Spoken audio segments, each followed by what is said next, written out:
LeBron sinagot ang Raptors coach, basta aggressive daw ang Lakers. So nanalo nga ang LA Lakers kontra sa Toronto Raptors kahapon sa marikit na laban 132-131. Maganda nga nilaro ng parehong kupunan kahapon kung saan ay parehong gumawa ng 40 plus points sa 4th quarter.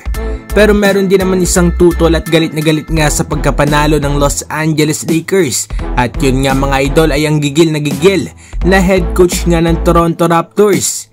Aniya ay nakakaya nga daw para sa mga referee at sa buong liga nga daw ang nangyari. Dahil 23 free throws nga daw ang nabigay ng referee sa LA Lakers, samantalang 2 free throws nga lang daw sa kanila.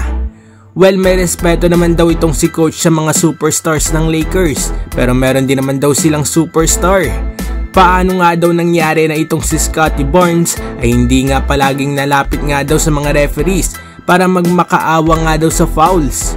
Kung kailangan nga daw na panaluhin itong Lakers ay sabihin na nga lang daw sa kanila para hindi na nga daw sila magpakita sa laro at ibigay na nga lang daw ang panalo automatically dito nga daw sa Lakers dahil hindi nga daw talaga patas mga idol ang nangyari kahapon. So yan nga mga idol ang galit na komento nga ni Coach Darko Rajakovic sa nangyaring game nga kahapon dito sa Lakers at Toronto Raptors. Frustrated nga ito sa dami ng free throws nga na binigay ng mga referee sa kanilang kalaban na LA Lakers. At para naman sa kanya ay hindi nga daw ito tama. After naman magalit ng coach ng Toronto Raptors ay agad din naman itong sinabi at tinanong nga ng mga interviewer kay LeBron kung ano nga daw ba ang panig dito. At ang sagot nga dito ni LeBron James ay sa tingin nga daw niya ay nagfa-foul nga daw itong Raptors at samantalang ang Lakers ay hindi.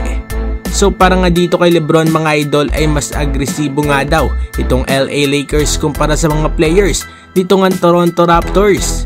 Well, kung titignan nga natin mga idol at nanood nga kayo ng laban nila kahapon ay talaga namang mas agresibo nga ang Lakers sa pag-atake sa painted area kumpara nga sa Raptors na madalas ay nasa labas nga natira. Kapag ganon nga mga idol ay mas mataas talaga ang tsansa ng kupunan na umaatake nga sa ilalim kesa nga sa kupunan na natira outside the paint. Aminin nga rin natin na marami rin talaga mga fouls na hindi nga dapat ginawa itong Raptors, tulad na nga lang ng pagharang ni RJ Barrett kay AD na natawagan nga ng offensive foul dahilan kung bakit hindi nga counted ang game tying 3 sana ni Scottie Barnes. At sa late game nga rin ay hinahawakan pa nga ni Barrett si AD kahit na luging-lugi na nga ito sa posisyon. Kaya naman ay nagresulta pa nga ang foul na iyon sa 3-point play. Anong masasabi ninyo dito mga idol? Agree ba kayo sa Raptors head coach o mas agresibo lang talaga ang Lakers? Mag-komento sa baba at ating babasahin yan. Huwag kakalimutan mag-like and subscribe para sa iba pang balitang NBA. Maraming salamat po.